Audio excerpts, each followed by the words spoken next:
Getting a haircut is simple for most. But for others like Dominic Blatnick and his mother, it's a challenging task. Dominic, he was diagnosed with autism when he was 2.5, then ADHD, generalized anxiety disorder at 3, and then epilepsy 4 years ago. Kathy Blatnick says her son has sensitivity to light and sound, meaning even a loud pair of clippers can overwhelm him.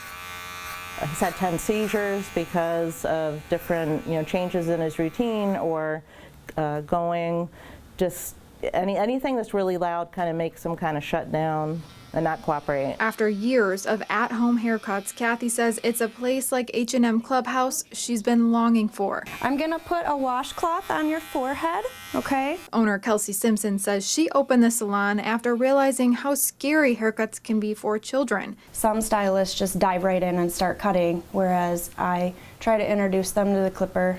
I'll touch their arm or say, here, feel it. While the child-themed hair salon offers services to all kids, it specializes in working with autistic children or those with special needs, offering private services, quiet noises, even dim lighting to make clients, like Dominic, feel more comfortable. It's really hard to say, really to find a word to explain it. I think it's fabulous. This is what we're used to getting in the store, but how do you get all of those apples in this container? Well, we took a trip to Country Mill Farms to find out.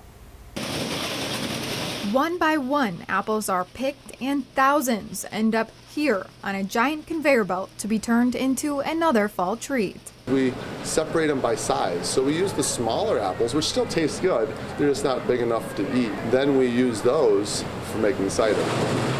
Steve Tennis is the owner of Country Mill Farms in Charlotte.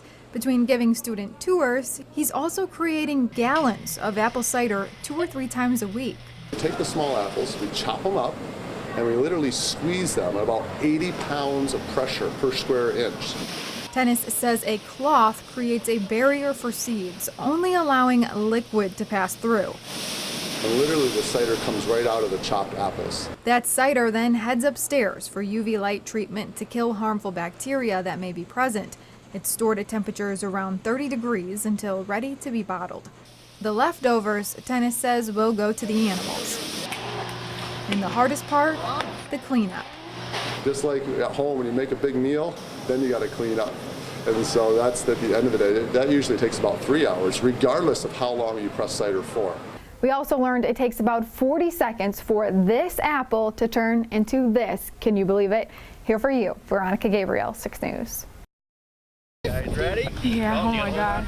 Oh God, I'm so scared. Well, we've been out here for over 2 hours now. We came out as the first day they opened. It was a beautiful winter day here in Michigan. Couldn't wait to get here. It's a nice family place to go. It's inexpensive entertainment. It's local, and they have a really nice setup between the 2 lanes of snow and the warming house when you need breaks. So it's just a great place to bring the family. This is the best place to go. It's got the magic carpet, carries you right up. No walking up the hill. Just stand there and takes you right up the hill. It's a beautiful thing. How does this family time kind of mean to you? You have me tear up. It's a blessing. Just spend time with the family. The blessings that unity and family have to give is one of the greatest gifts. And to enjoy just Mother Nature and the sun and snow, and it's just a beautiful time. Oh, definitely do it. My 6-year-old daughter is out here. I'm 40. Like, anybody can do it. It's not scary. It's a lot of fun. So just come on out, have fun.